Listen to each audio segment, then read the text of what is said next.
This conference will now be recorded. I'm 2 blocks. And it's so crappy out, I drove. I don't blame you. Well, you are in transportation. Yeah. Gotta use it. Use it for me. Boy, not facing the crowd. No, It's a little strange. All right, if we can get started, please.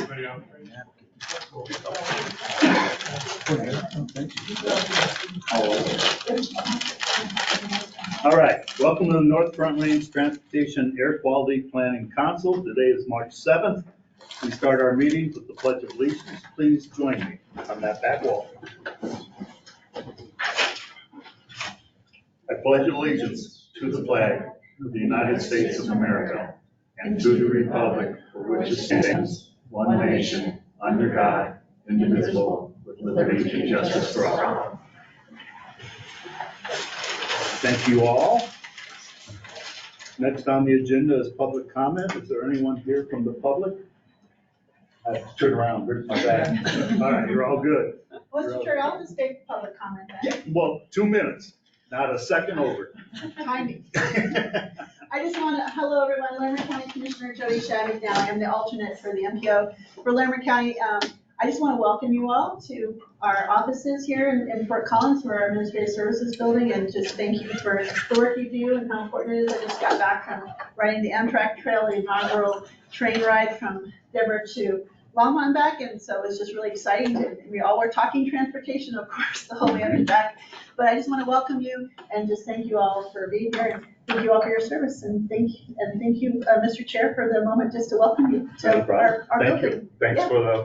Thanks for the room. Yeah, you're welcome. Anytime. All righty. Seeing nobody in public comment remaining, let's go on to the acceptance of the meeting agenda. You all had a chance to look at it. And if so, I'll entertain a motion to approve as written. So moved. All right. Thank you. All in favor, say aye. Aye. Any nays? Hey, time. Hearing no nays, the meeting agenda has been approved. Next is the approval of the minutes. You all had a chance to look at those. Is there any changes, pluses, minuses? Move approval of the minutes from the February 1st, 2024 meeting. And I heard a second from the peanut gallery. All right, good. What are you calling the peanut gallery? Yeah. All in favor, say aye. Aye. Any nays? All right, moving right along, let's go to the lead planning agency section with the air quality agenda. Air pollution control division is Jessica. And is she online? She's online. Okay, Jessica, all yours. Hi, can you all hear me all right? Yes. Okay, perfect. Yeah, as mentioned, I'm Jessica Furco with the Air Pollution Control Division. As you can see noted in our written write-up for the packet this month, we do have a lot of opportunities for stakeholder engagement on our planning efforts related to greenhouse gases, air toxics, and ozone. In particular, we're undertaking efforts to continue looking at midstream oil and gas operations. We're also looking for participation in our greenhouse gas credit trading program related to our large manufacturing sources. And we also have an ongoing process looking at air toxics. We've developed a scientific panel to help us identify 5 priority tags and the associated health-based standards, pursuant to the statutory directives of House Bill 22-1244. To speak a little bit to what's been going on at the Commission, the Air Quality Control Commission did meet in February. There was a couple of actions that were taken. First was the final action on regulation number 29, which was discussed before the Commission in December. That looks at lawn and garden equipment restrictions. The Commission did take final action to approve that regulation. Additionally, they had a hearing regarding revisions to regulation number 3 to establish fees for emissions of greenhouse gases.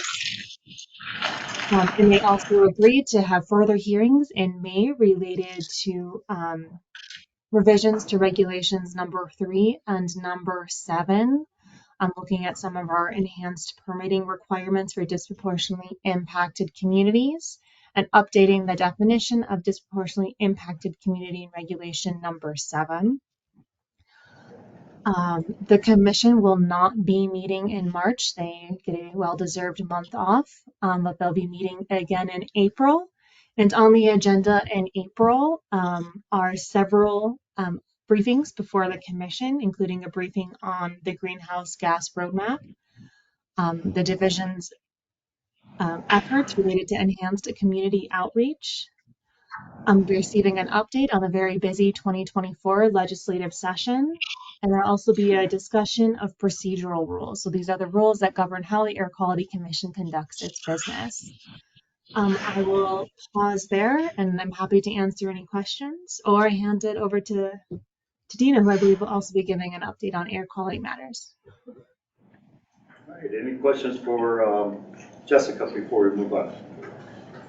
I do have one question. Go right ahead. Hey, Jessica, on the procedural rule for how you guys conduct your business, are you going to be doing any stakeholder outreach ahead of that rulemaking? And do you know what timing on that yet, if you do?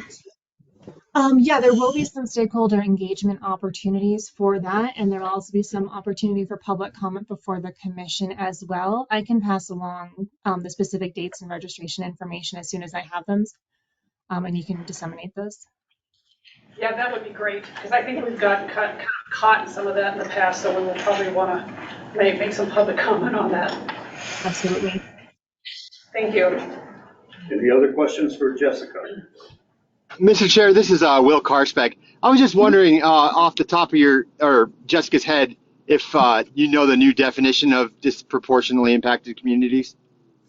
I cannot recite it off the top of my head, but what No I'll problem. share Okay. is the definition that was adopted in May of 2023 with the past legislative session.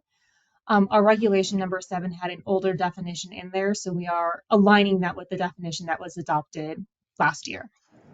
So not Awesome. brand Thank you. spanking new, but yeah. Okay.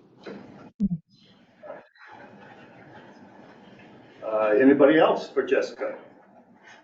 Okay, Jessica, is that it? That's all I have for you today. Thanks all. Okay. Thank you, appreciate it. So next is the Regional Air Quality Council report, and there is none for this month, so you don't have to look for that.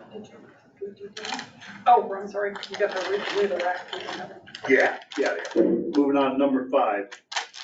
Air quality program updates, that's on page 16 of your packet. Dina, I believe you're online. I'm here. Can you hear me? Yes. Yes. Oh. Okay. Because I'm getting poor network connection, so I might just turn my camera off. So glad to be following Jessica because she touched on my report didn't touch on, and so I think between the two of us, we're highlighting that there was a lot going on with regards to air quality in February. So just to highlight that a key position at the Air Pollution Control Division has been, well, I guess Gary Kaufman has been replaced with Jennifer Shea. She started in February. She comes from the oil and gas industry, and so that is a critical position that we just want to keep tabs on. The commission had a busy meeting, so they took final action adopting the lawn and garden equipment in use regulations. As we discussed before, those rules go into effect in 2025. And I do want to highlight, because I wasn't quite sure about this in my previous summaries, but the final rule does apply to federal agencies in the non-attainment area, as well as local governments and districts in the non-attainment area, and then finally state agencies statewide. The commission also adopted greenhouse gas emission fees for 105 fee payers to basically cover the costs of the climate program at the division. So the commission adopted those fees But at the same time, they highlighted concerns that the legislature consider options to make those greenhouse gas fees sustainable over time, given the efforts by those fee payers to significantly reduce their greenhouse gases emissions, as well as likely increasing costs of the climate program itself.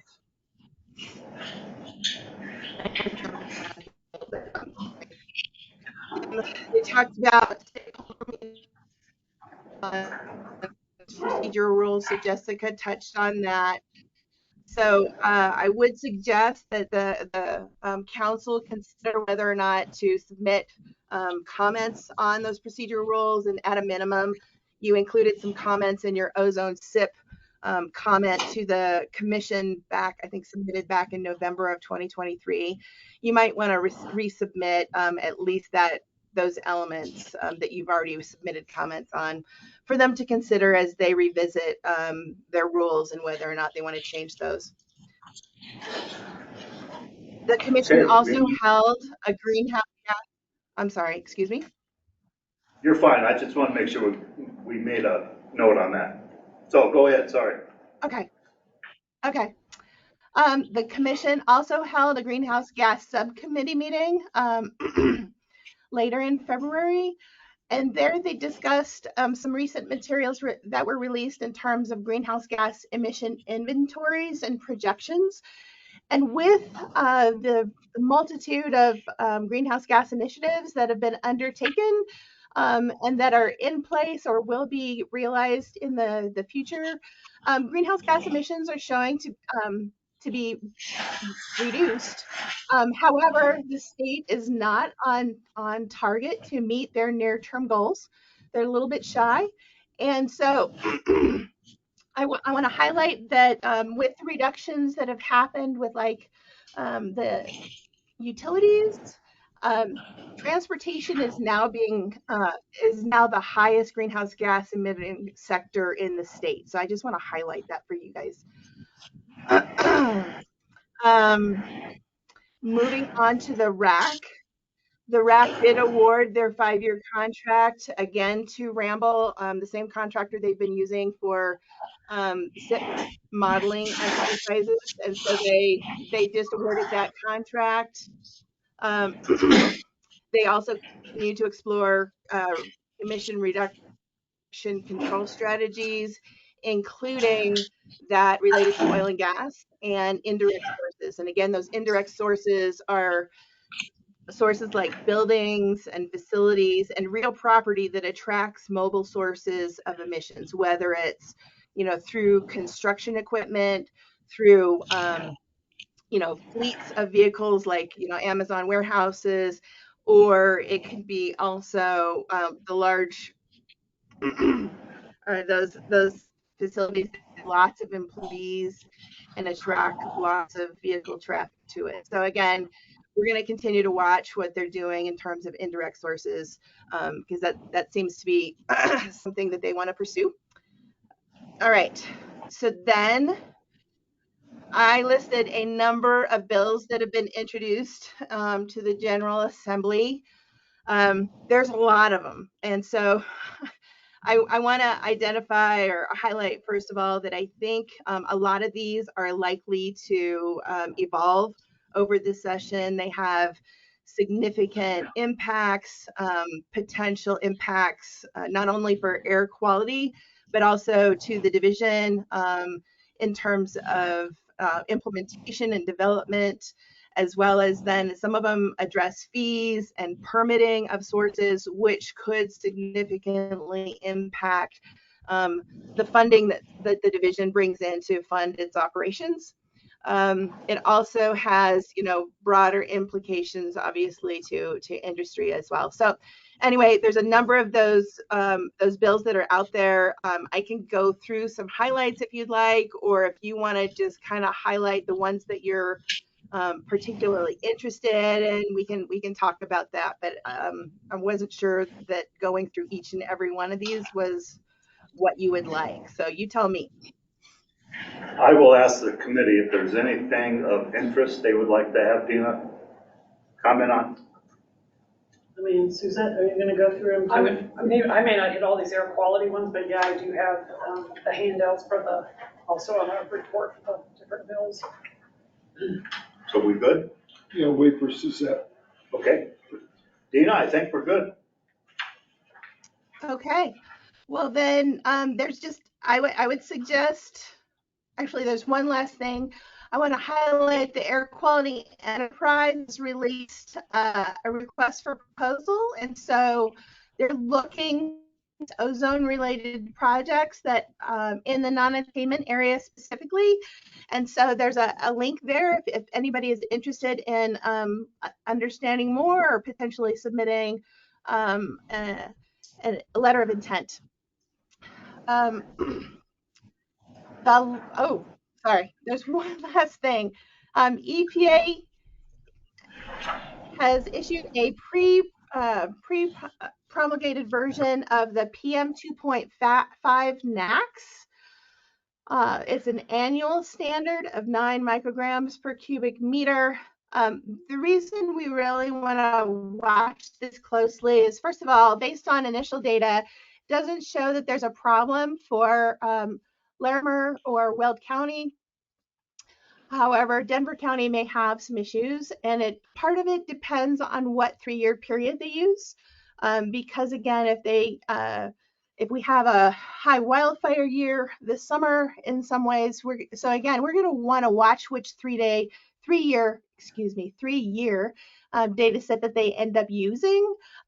So for right now, they're indicating that the 3 years that they're looking at do not indicate a problem for your counties. However, there may be some issues in other parts of the Denver metro area. The other thing we want to watch at here is that there's a lot of areas in the nation that are going to have trouble meeting that PM 2.5 standard. And so EPA has released some additional materials to help areas assess whether natural events like fires or stratospheric intrusions or other events like prescribed fires actually impacted the monitors, such that maybe an area might want to pursue excluding some portion of that data because it was something beyond their control. So this relates to the whole concept of exceptional events, which is something that we've watched from an ozone perspective as well. So anyway, there's a number of areas throughout the nation that are going to be looking at those materials and potentially pursuing exceptional events. And so we're going to watch to see what we can glean from that, and as well as whether or not it may help be useful as we continue to address ozone in the area. So I did identify 3 steps that the council might want to consider in terms of whether or not they want to pursue submitting comments on the commission's procedural rules, whether or not they want to decide that the North Front Range NPO should take a role, if any, in supporting or just learning more about the indirect source rule efforts. And lastly, any steps to continue to explore looking at background ozone levels. So with that, I will close out. Are there any questions? Any questions for Dina? I don't have any questions, but maybe just some clarification. So on the 3 points that Dina brought up, the first one is to decide whether we want to provide comment on the procedural rule. If you remember, we sent a letter when we were doing the SIP last fall. Part of what was in that letter, we said, please don't change our motor vehicle emission budgets unless you're going to give us plenty of time to become a party and do an evaluation. We had assumed that when that had happened several years ago that the AQCC had actually changed their rules, but they haven't. And so that's what the procedural rule is that we're talking about. So I think, to Dina's point, I think that would be good for us to make comment that we do support these changes, just so that every party has an opportunity and enough time to evaluate any alternative proposal and make sure we get all the information in time that we have time to actually look at it and respond to it. The second point on the indirect source rule, we do have staff that is attending some of these meetings. This is kind of a very hard thing to get your hands around on this indirect source rule. This is talking about things like trucks idling at a warehouse and, going to big box retail. And so it's really hard to try to figure out what this really is. There was a presentation at the RAC, but I will say it was pretty darn confusing for the staff that listened in on that. But I would say we're still going to listen in. I don't know that we have a role in this or not, but we're just monitoring it right now along with Dina, so that if there is something in there that we need to take some action on, we will. And then the background of ozone levels, Dina, I'm going to ask you this. I know that EPA was saying that they were going to look at streamlining some of their exceptional events procedures. Do you know if that actually happened or not? It has in how they look at exceptional events and some of the data that is available to look at them. It's focused on wildfire influence, whether it's natural or through a prescribed fire. So they did release some tools or make known tools that you can use. And I recently attended an exceptional events workshop where there's some things you can look at. So it's not always looking at the plume of smoke and its monitor, but there are some things that happen in terms of chemistry that you might look at before the physical plume that you can see hits the Connection. She's gone. I mean, who would be pursuing the exceptional events, like on behalf, like would that be the Air Quality Commission that would be doing that? Like, Yeah, so the exceptional events, and Dina, if you can hear us, we lost you. I don't know if you're still on there or not, but the exceptional events right now are through the Air Quality Control Commission, well, not only the commission, but the staff. But I think there's been some back and forth with the governor's office about whether they want to, submit those exceptional events, because those are a lot of work on the staff of an APCD to do that. So do you want to apply those exceptional events or not? I was hoping that some of the stuff that EPA was talking about is supposed to streamline that process, so it's not so hard to submit some of these exceptional events, but since we lost her, I'm not sure. Dina, can you hear us? I can hear you. Continue. Oh, we We can lost hear you there you for a now. second. You went dark. It went dark. So, but as far as So the background, is there a piece Go of ahead. my response that you did not hear? I think most of it. Oh, We had some internal so conversation here, you asked whether or not there were tools available to streamline the process. Yes. The answer is in part yes, but it's largely related to wildfires. And I don't want to, even though they're streamlining the process, the demonstrations themselves, I mean, I've heard people talk about 800 and 900 pages for, for one demonstration. And so they're still going to be extremely resource intensive, but they're trying to make some more tools to physically look at, where plumes are hitting the monitors, and not just the smoke plume itself, but some of the chemistry that precedes when the visual part of the smoke hits. There's other pollutants that hit the monitors beforehand. So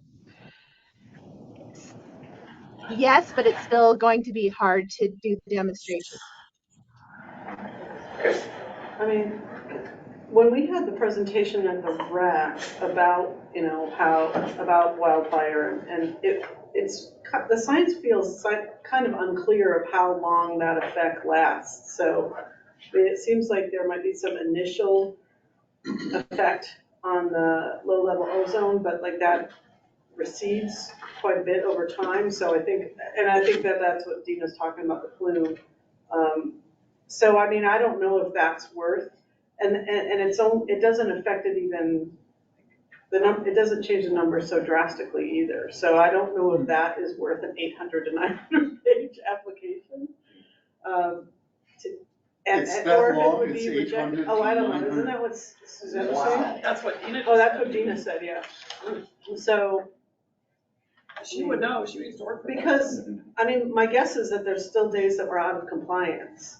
So like it's not just days that the wild, I mean, like if we're talking about the last fire at Hammered Peak or something like that, like there were still days that we were out of compliance, that there wasn't a wildfire happening. Oh, yeah. And so is it worth it to have the exceptions if we're still makes us out of compliance too? I mean, I don't know that it's worth it at that point. And I think that's why there's some evaluation about which ones you actually go after and submit and Right. do all that work, so. Jessica, you still have your hand up? Oh, yeah. If Dina wasn't able to chime in, I was going to add some additional context on exceptional events, but I think she spoke to everything I was going to say. Okay. Anything further? I think as we get some more information out of, as these things are coming up on the procedural rule and things like that, we'll be bringing it back to council. So. Super. Thank you. Okay, let's move on to the MPO agenda. First is report of the chair. He has none. Next is the executive director report. Suzette. Okay, so in your handouts packet that came later today, are you going to do that one first? You want me to do that first, Mike? I can do that one first. So you can do the recruitment brochure. Why, you're there. Why don't you scroll back up? So we're gonna jump back a little bit and talk about, I think this is. Mike's really short, isn't it? Yours is very short. Page 21. Mike's short. Yeah, he's very, all I can see is like I'm here. Sorry, we don't have a taller chair. So I just thought I would put something in the packet for all of you, talking about the executive director search, so you know what's happening with our chair's direction. The thought is that the posting is going to go out on Monday, and the brochure and is also in the packet, but just following the timeline. So we're going to have 5 weeks that we are posting the position. When the posting ends, Johnny Olson and I will be reviewing the initial applications for eligibility, things like that. And then the first round of interviews, which will be phone interviews, will be done with the executive committee and myself. And then that will hopefully shrink the pool to maybe 3 to 5 candidates. And then those people will come in for interviews. They will do a meet and greet with staff and then be interviewed by the council as a whole. So that's the plan. The goal is to have a new executive director on board by July 1. So there's a little bit of overlap between the two of us. And You're gone when in August? August 1st. Okay. Yeah. Is that flexible or? We've asked this every month. It is flexible. Anything we can keep you. Do you have plane tickets, in other words? Right. So that's the timeline. So I will just say, I know we have a couple of council members that have been sort of helping to recruit. So if any and all of you think of other people, feel free to recruit as well. So that's the timeline. Mike, you want to scroll down to just look at, you guys, I think you've seen this before. This is the brochure. We did put mountains on there. So we have mountains. So that was my suggestion. Oh, is that a train I see? Yeah, could you put a train on there? What is that? Oh, it's a bus. Is that the bus thing? Yeah, that's busting. Yeah. So it's just talking about what the position is and some high level about our region and what's going on. We thought a map would be probably good. And then if you go to the next page, Mike. And then this talks about the highlights, and then there's the links to the job description, the executive director policies, to our articles of association, probably all the things that an applicant would be interested in taking a look at. So I'm sorry, is that in our attachments? it's in your packet, in the Okay. packet. Yep. All that went out in the packet. Now this has been updated. We've got the draft off there and the links cleaned up, so it's getting ready to go out on Monday. Page 21, Jim, if you want to make a note of that. Okay. Yep. So there's that. So that's the direction. So the next piece, if you want to switch over to the legislative updates.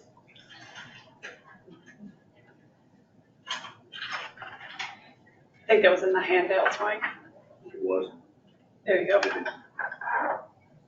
So I'm going to go through some of these, and if Dina is still online and I miss anything on your air quality stuff that you think we should know about, let's jump in on that one. So the first one is House Bill 24-1012, and this is the Front Range Passenger Rail District Efficiency.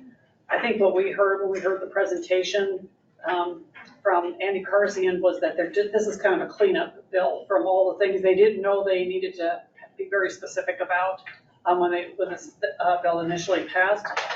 Probably the big thing for us that it eliminates the requirements for the board of directors appointed by NPOs to be confirmed by the Senate. It's just whoever the NPO appointment is, that's who the NPO appointment is. So that's the first one. The next one is House Bill 24-1030. This is a railroad safety requirements. There are things in here about the length of the train not to exceed 8,500 feet. They can't block an intersection for more than 10 minutes. The crew of the train can report to their other crew members' designated union for safety violations. It also creates a Front Range Passenger Rail District Maintenance Safety Fund, because apparently they can impose fines if they do have any of these violations. So it requires that on or before July 1, 2025, and at least every 3 years thereafter, each railroad offer training to each fire department having jurisdiction along tracks upon which the railroad operates in the state. And the impact stuff is the railroad tracks run through many of our communities or alongside many of our communities throughout the region, which can be impacted by trains. And then also looking at the Front Range Passenger Rail on the Burlington Northern Line and fire departments. I do have a question for maybe some of you that maybe track this better, a little more in detail.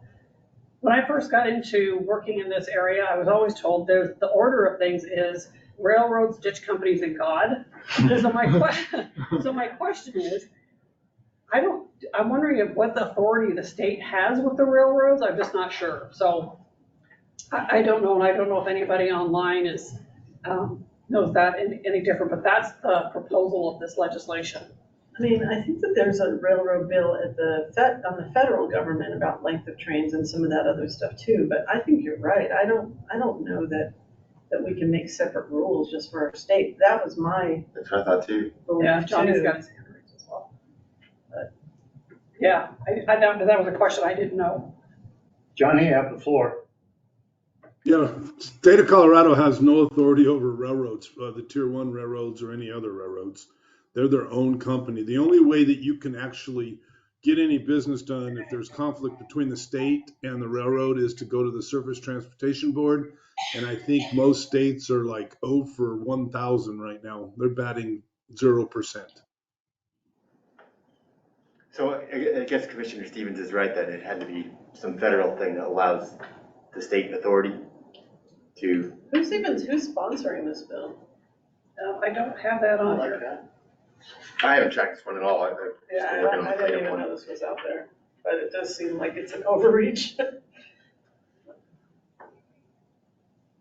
Yeah, so I don't know that much about it, and that's why I thought I would ask that question to this group that they know more about it than I did. Okay, the next one is Senate Bill 24032 is the methods to increase the use of transit. I think this is probably some familiarity with some of these things that we've seen in the past. This is adding to the statewide, they're trying to implement a statewide transit pass so that no matter what transit the system you want to ride passes the same. So they're saying to create a statewide transit pass exploratory committee to produce a viable proposal for the creation, implementation, and administration of a statewide transit pass. And that proposal is due by July 1 of 26, implementing by January 1, 28. Then there's also the Ozone Season Transit Grant Program. This relocates the Ozone Transit Season Grant from the CDOT to the CEO office. It makes the Ozone Season Transit Grant Program permanent. And then also they've added some youth fare free transit grant program and an income tax credit. So this could provide some additional funding for transit agencies in the region And it could benefit our free ride ID programs that Loveland, Fort Collins, and Greeley have. And then the income tax credit also. I think I heard they were getting rid of the income. Yeah, I heard that too, that was. Everything is fast moving. I just, Yeah. keeping it high, I know. precedent changes, right? Yeah, but I heard that too, that the income tax part wasn't gonna fly, but the rest of it was. And the railroad safety bill, the sponsors are Mabry, Cutter, and Exxon.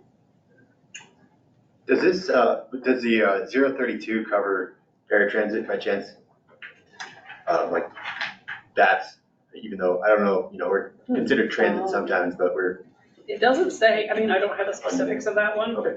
but it doesn't, do you, I don't, so fare free transit? I don't know why, I don't know, that's a good question. Yeah, we allow free for 65 and older, but other than that, it's a low fee anyways, but just curious. And then also like Raft and Saint, but nonprofit organizations that serve the elderly too. Anyway. Yeah, I'm not sure like Raft and Saint, I know that, at least from what I understand, they would be considered a human service provider, transit provider, so I don't know if they're considered transit or Gotcha. not. Okay. That would be a definitional thing to look at in the bill, I'm sure. Yeah, micromobility as well, as that becomes more popular. Yeah. That'd be a heck of an awesome deal to get a free pass to do that. Yeah. Before we move on, if we can bounce back to 10:30 real quick. Yep. There's several of us leaving for NLC next couple days, and Johnny and I are on the National Transportation, whatever it's called. And they have like a whole day presentation. on Nutritious safety. too, so. Are you? I've never seen you to meet. Because I'm new. Oh, yay. Oh, good, we gotta All right. continue. So anyway, we'll have ample time to discuss that and figure out who's got jurisdiction for us. I think Mr. James has his hand raised. Who does, James? Uh-huh. Commissioner, you still have your hand? Yes, sir. I do not tire, especially when it's a virtual hand. If it was my real hand, it'd be down by now. First of all, 1030 is laughable. I agree with Johnny. God does not have authority over the railroads. For this state legislature to think they do is kind of foolish. But let's let that go through and see what the railroad folks do. Secondly, on 34, have you seen a fiscal note on that, Suzette? What is the source of the funding? For 10:30? Not 1030 for 34, back to the one that you were discussing just moments ago, the statewide transportation pass. Oh, that's. Oh, I think they're just looking at the past, it's just a study of the past. Yeah, I think this is, I think it's a proposal to start with. The proposal is supposed to be due by July 1 of 26, and then implementing statewide transit pass in 28. So I don't know that, but they do say the source of the money for the ozone season transit grant program, it relocates the ozone season transit from CEDA to CEO and requires the state treasurer to transfer $7 million to the ozone season transit grant program fund, July 1 of each year. So I'm not sure of the source of that, but that's what I have in the notes. You know, our friends in Holyoke and Haxton and Fleming and Burlington will enjoy paying, I'm sure, for those statewide transit passes. That's something I'm sure they'll be able to utilize. I think we need to keep a close eye on where that money comes from. Well, It says general fund. I don't think it's to give statewide, it's to create a program, I guess, that people would pay for their own statewide transit pass, right? Oh, I think you're right. Do we know where the funding is coming from right now for the ozone season free transit? For the free transit? Currently. I don't know. I could look that up and get back to you. I think it's the general fund too, but I'm not sure. And I would say, like, if you look at Ireland versus the Netherlands, every transit system in Ireland is separate, whereas Netherlands, the whole state, the whole country is connected on the same path. So that's made it much easier for them to expand their transit network. And I think a statewide pass concept, we've talked about it actually in this region about having a regional pass so that whether you're on cold, get, transfer, whatever, it's one pass. But we have obviously got there. Yeah, I think there's obviously efficiencies and it's not as confusing, like, oh my God, It do I have to saved come money. up with change or, Right. like, what is, yeah. All right, moving on. Moving on, Senate Bill 24036, Vulnerable Road User Protection Enterprise. This is concerning the creation of an enterprise to provide infrastructure improvements that protect vulnerable road users. So this is really funding for transportation system infrastructure. This is, I think, typically mostly around for bike and pedestrian safety, some safety. And I think if you look at this and up on the screen, it does say that they would be charged a fee at registration by weight of vehicle, and that's where the money would come from for this particular enterprise. So funding could be used to advance local transportation master plans, help address rising crashes, including pedestrians and bicyclists. And the Planning Council has stated safety is a priority, and funding could be limited. So this is a proposal that is, I think Winter is the one that. Yeah, I feel like this one got gutted. Yeah, Did it? I don't know. testified on this one on Tuesday, and Melissa didn't like the funding mechanism, so I think they're trying to rework it. I don't think they want it to be an enterprise. Yeah. I think they want it to go like just like other monies, like HUTF kind of monies where it's just a, a funding method, and it just goes directly to communities. So I don't know. And I think that there was just hesitancy to create a new enterprise to do this.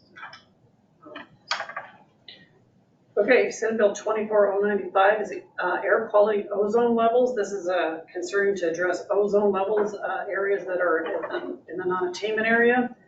There is the high emitter program, and Commissioner, you may be familiar with hearing this one. This is creating a voucher program. Typically, if you go and have your car inspected, you do have to pass that air emissions program and you get your sticker and things like that.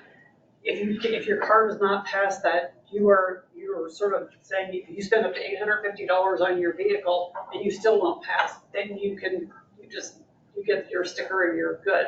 But there's a lot of people, particularly on the low income end of things, that can't afford the $850.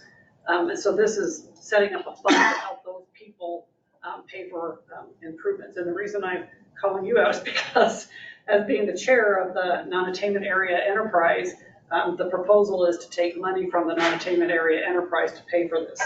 It was interesting because there was no stakeholding with that enterprise.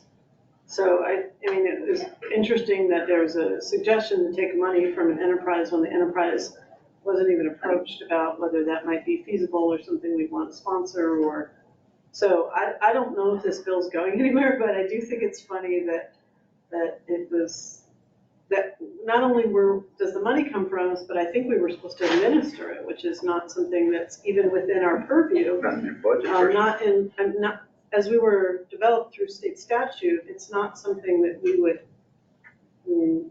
Have the authority to take on. Exactly. Yeah. So I don't know how this would work. But. So other pieces of it is a garden rebate program. This is a program to increase the use of small electric motors used for outdoor power equipment. A clean fleet enterprise to expand the program to include light duty trucks. CUPAG must regularly perform photochemical modeling studies and data analysis. And I don't know where that fits into all this because they do that anyways. And then it says it creates a voucher program to make it more affordable for residents within the region to bring vehicles into compliance. And I think that's probably around the air program, having your car tuned up or whatever it needs to come into compliance. And then funding lawn and garden equipment, that transition to electric lawn and garden equipment, and then the last piece is the local communities may replace vehicles with cleaner vehicles, so communities have larger fleets that must travel longer distances. So, and this one is just Kirkmeyer, and there's no other. I think so. I keep seeing her name. I thought there was somebody else, but I'm not sure. No. Okay, so moving on to House Bill 241313. This is one of our ones that we like talking about a lot, I think. It's been getting a lot of traction since this is round 2. So this establishes, and I think we have that presentation from Nathan Lindquist, and I can't remember the gentleman's name from the governor's office that gave lots of information on this. We really didn't have time for questions. But this establishes, this concerns measures to increase the affordability of housing in transit-oriented communities. So this establishes a category of local government, transit-oriented communities. They have to be entirely within an MPO, have a population of 4,000 or more, contain at least 75 acres of certain transit-related areas. For counties, there's a different cut on that. Housing, you have to have housing opportunity goals or a zoning capacity goal determined based on an average zoned housing density and amount of transit-related areas within a transit-oriented community. That's helpful. So they have transit center qualifications, what qualifies for that. I think part of this, and I don't see this on the list, but I think part of this is that the communities have to, within the MPO, meet all of these other requirements, but they also have to have headways on their transit system of 15 minutes. I think is the other piece. And the only community in this region that fits all of that is Fort Collins. I know in the Denver region, there's like 20 some of them. I think the biggest drawback that I've heard people not liking about this is the connection between if you don't follow this criteria, which I think is really just changing the zoning and doing some different things on your land use side. If you don't do that, HUTF funds could be withheld. And I think for a lot of communities, that's a hunk of money that usually gets used for safety projects. So. Yeah, I actually testified in an amend position for one of our county organizations on this one to say that HUTF is not the stick that we would like to be. Well, we don't want a stick at all, but we certainly don't want HUTF to be the stick. And our staff got, some information about us, for us, and, 65% of our HUTF funds get used for safety. I mean, so you start taking away people's safety dollars, I mean, that's just not a good practice. Plus, what's the nexus between HUTF and transit-oriented development? I mean, it just seems like it would be better as an incentive program. Suzette and I talked a lot about this too. We were trying to brainstorm, like, what else could we offer them besides HUTF? It did pass out of the House committee yesterday. So despite all the efforts of local government to testify that please don't punish us with taking away HUTF. Not only that, I mean, if you haven't fixed it within 180 days, I think they permanently take it away. They actually put it into a fund that other communities can access. So now they're pitting local government against local government. If you do comply, then you can get somebody else's HUTF dollars. The whole thing it just doesn't seem to be a good way to do it. I think that it's good to have transit-oriented communities. I think we all want density around transit, but I just feel like this is not the way to do it. Well, it's interesting for counties as well. That requirement, transit station area that is both in an unincorporated part of the county and within 1/2 mile of a station that serves as a commuter rail or service or light rail. And passenger rail wouldn't qualify for commuter rail. Yeah, I think there are only a handful of counties that are affected there, and they're all in Dr. Cog, I think. I think there's like 21, 22 municipalities in Denver and Fort Collins that are affected by it. Congratulations. It just isn't feasible. Do you have the infrastructure to be able to build out at that level? Like, they're giving $35 million for the whole state for infrastructure. I mean, I have some problems. I think the intent is good, but. So if you don't offer transit and there's no public transit within a certain radius, it doesn't affect your community at all? Correct. There needs to be an incentive to bring that transit into the smaller communities as well. Yeah, I would include buses in this, and it looks like it's commuter rail or light rail. It's interesting. I think the bus rapid transit would be so too. But nobody has it. Nobody has bus rapid transit. Yeah, okay, that 15-minute Well, we lead time is, do, and but there's not much bus rapid transit. No, we're also the only one in the state that has. Although they claim that bus on 36 is bus rapid. oh, the Flatiron Flyer? No. Yeah. Okay. Anybody online? No comments, but I do have one last thing. No, I wasn't cutting you off. Okay, one last thing, and this is not on your list. House Bill, and Jamie is in the audience, Jamie Grimm. I There know. she is. So House Bill 1101 from last session, they are starting rulemaking hearings, so listening to the Upper Front Range meeting and what Jamie said, so if I say it wrong, you can correct me. Oh, I know stuff about this. Okay. 1101. Yeah. So this is the rulemaking hearing that talked about the boundaries, if you remember the boundary discussion amongst the TPRs and then also, having their administrative things in line if you're on a TPR, like you're having public notice on your meetings and things like that. And so for us, we made that change in our articles of association that said, we will coordinate with the Upper Front Range so that we don't have one community representing both our Front Range and Upper Front Range at the same time. For us, that was Weld County, but it could have been Larimer County as well. So we made that change, but right now they're still listening to, there's public comment that happened yesterday and then some more on Monday night. And then it's coming to the commission for discussion in May and then action in June. At least that's the preliminary timeline. So for us, I think we've taken care of what we needed to take care of, but the Intermountain TPR is being considered to be split and then combining the east and south central TPRs. So just wanted to follow up on that. And then if I may, one more thing. Absolutely. We do have some visitors that have come in. Oh, I thought Corey was going to take care of that, but you can do it. Oh, I just wanted to introduce them. Is that all right? Yes. Okay, so we've been working on a TMO, setting up a TMO on US 34. And so this week, Steer, which is the firm that was hired to help us do that, they came into town and we've been having meetings and tours and things like that. I just wanted to introduce them in the audience in case anybody needs to leave earlier and you want to get their ear.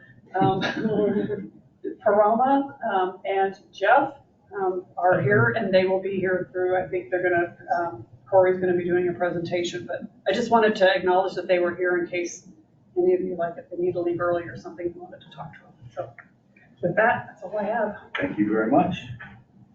All right, moving on to number 8, mobility is a handout, it's a written report. We have the finance report, page 24 of the packet, that's also written. Community Advisory Committee, that's also written, that's in the packet, page 26. And Van Gogh Dashboard, page 27 in the packet, written report.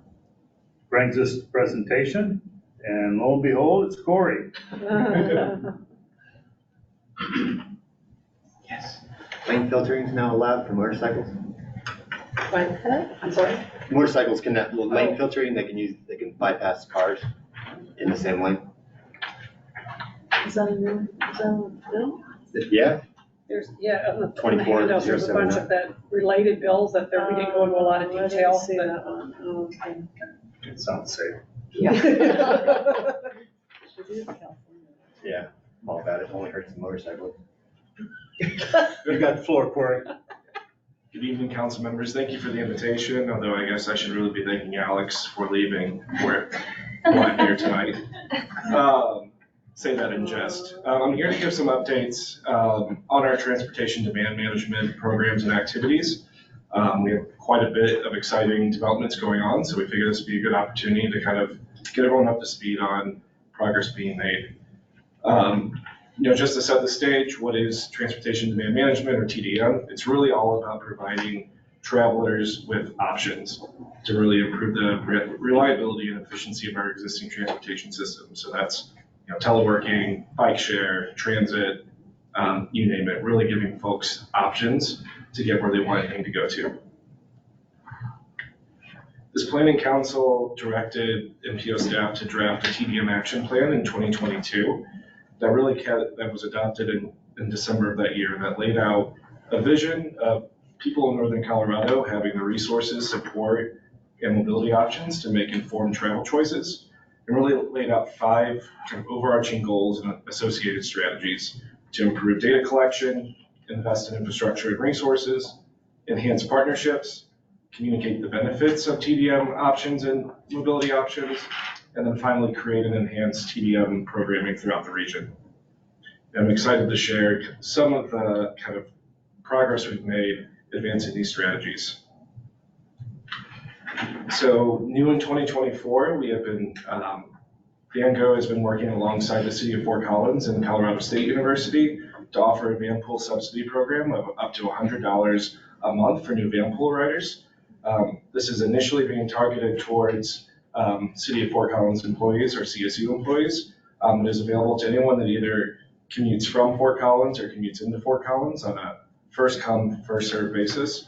And last week we registered our first new van pooler, a gentleman that lives in Fort Collins and commutes to Thornton a couple times a week. And I have a question. So what is the usual cost per month? So this one was the gentleman that he said just jumped on, it's usually $263 a month. So it really makes a pretty significant. Sure. Yeah. Another strategy that came out of the TDM action plan was to establish a regional customer relationship management platform. So think of a hub that you can sign up for car pools, look at van pools, see what transit routes are available or school pools. And also to really hype up and enhance the mission and the role of Ride NoCo, our mobility program, as a TDM partner. So we're excited to share that we are partnering with Dr. Cog to expand their My Way to Go platform into the North Front Range region. And we decided to take that route for a number of reasons. First and foremost, the cost savings. Expanding the footprint of the My Way to Go platform was 1/3 of the cost of going an independent route, having our own CRM platform. And, beyond the cost savings, we also have, more users. So potential commuter pool of 3.5 million versus 500,000 really opens up more opportunities for carpool matches to happen and for more use of the tools. It recognizes that the folks that are most likely to use a CRM platform are those long haul distance commuters. And there already is quite a bit of awareness of the Way to Go program. There's even a school pool at a charter school in Windsor that is part of the My Way to Go platform. So it enhances that My Way to Go platform while also allows the MPO to maintain our regional control of TDM activities by really bringing the two brands together. And it really, by partnering with Ride Amigos, who is the technology vendor for the My Way to Go platform, it allows other communities to come into the fray as well, and also at a reduced cost.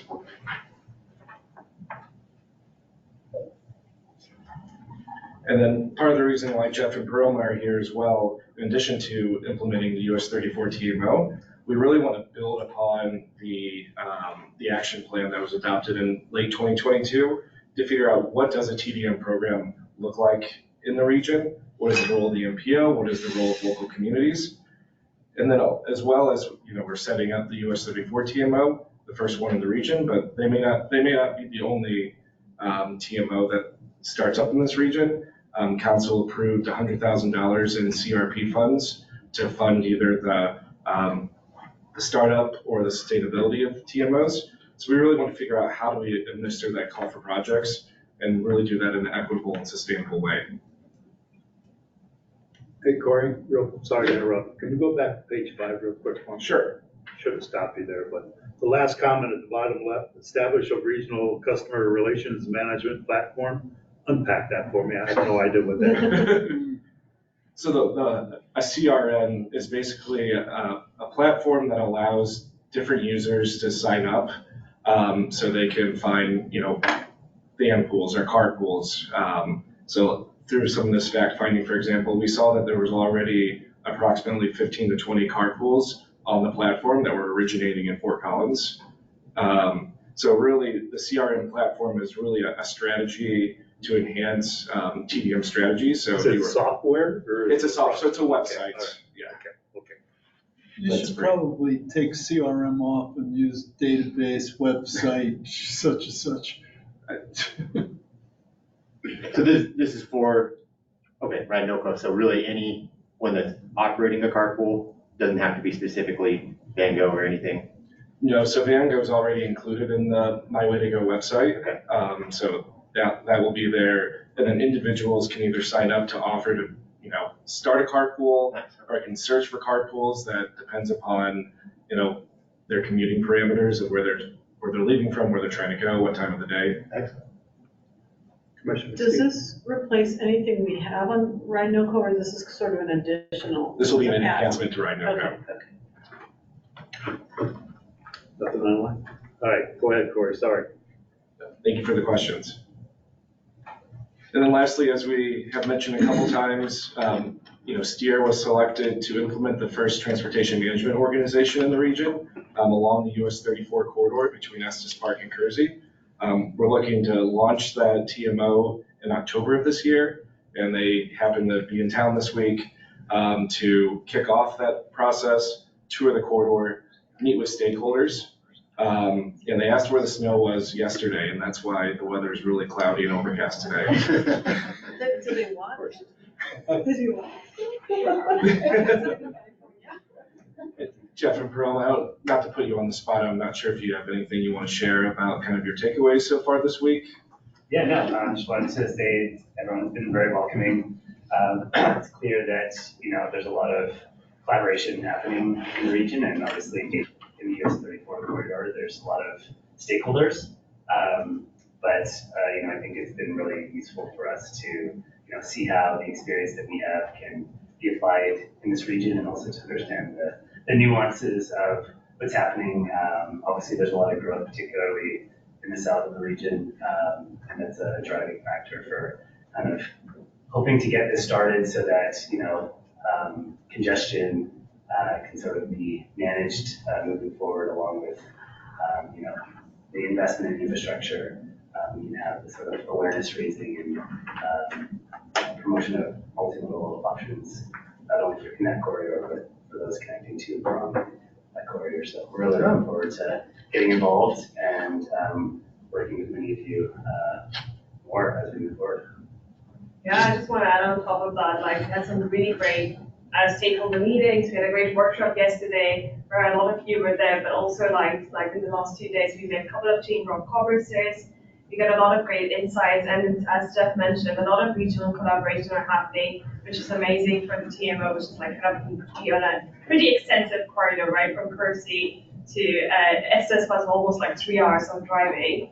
So it's great, a lot of insights for us, and yeah, hopefully we're looking forward to working with you more in the coming months. Did you say you're based out of California? I am. I'm from Vancouver, BC. Did you want snow here or not? Roma did. I probably did a little bit, yeah. We're planning to drive up to Estes Park tomorrow morning, so. You might get some. Yeah, you gotta worry about elk up there. That's your biggest worry. Thank you for joining us. Yeah. All right, is that it, Corey? Yep. Questions here? Prepared. Any questions for Corey?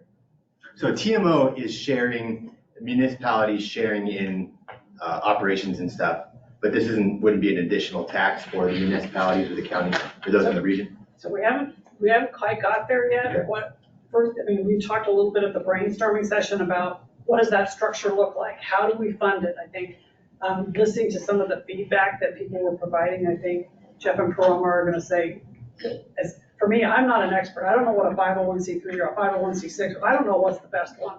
All I know is that if we want to do this, you tell us what you think the best one is to get there. And I think that's what they're going to take back from the conversations and let us know sort of what makes the most sense. How do we fund it? How do we set it up?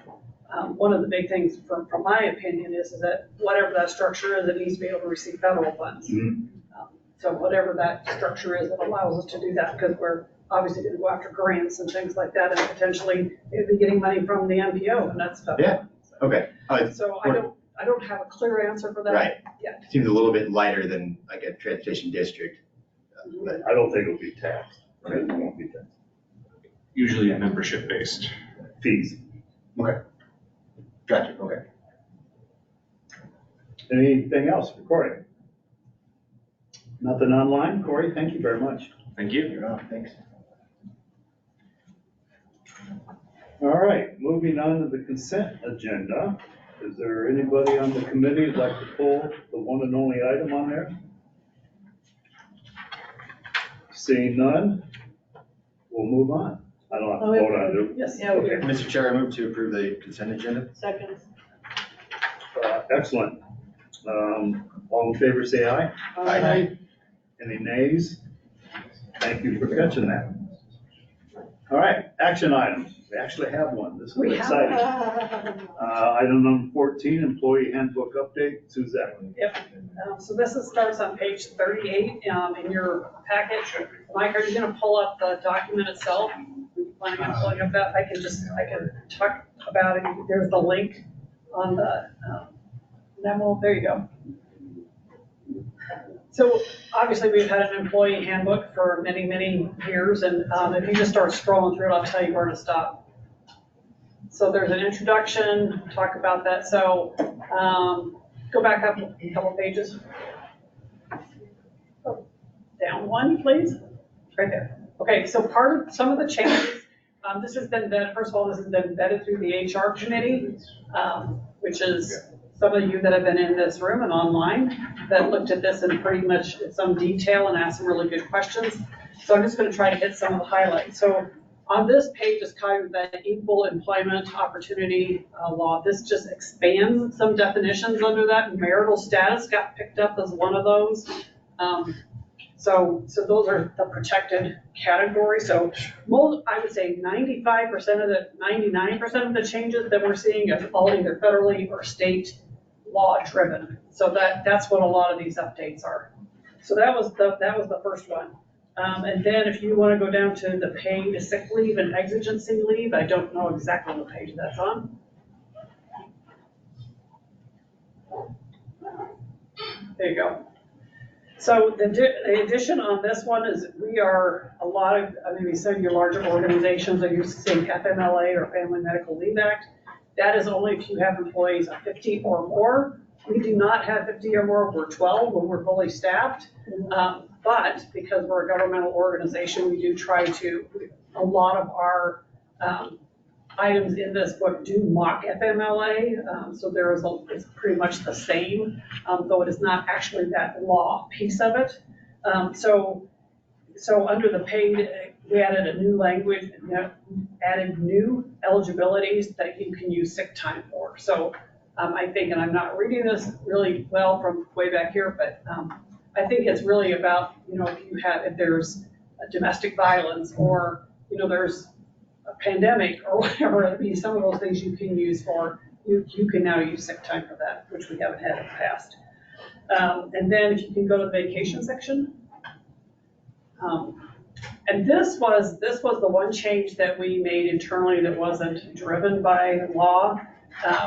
We were carrying over, allowing employees to carry over 2 times their accrued vacation every year, which we don't usually budget for that. So that seemed a little high for us. So we're cutting it back to you can carry over 1.5 times at any point during the year.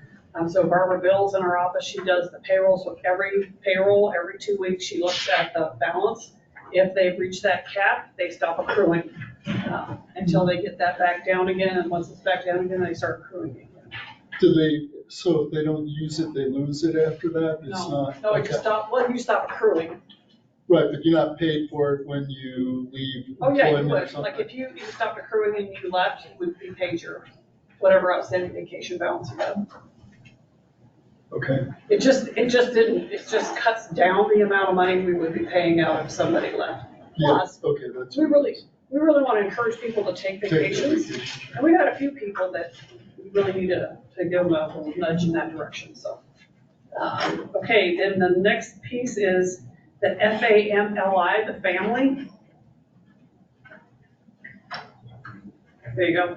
So for those of you that are in local government, maybe you saw this. I think I know, like I saw some things from Fort Collins and maybe some of the rest of you. This was a law that came out in the state of Colorado that essentially says that you need to offer employees some benefits through family and they outline what those benefits are. We were already providing those benefits actually better than what family was suggesting. Almost everybody was. Yeah. So we opted out of it. So we opted out of that one, but we did put that in there saying that that's what we did.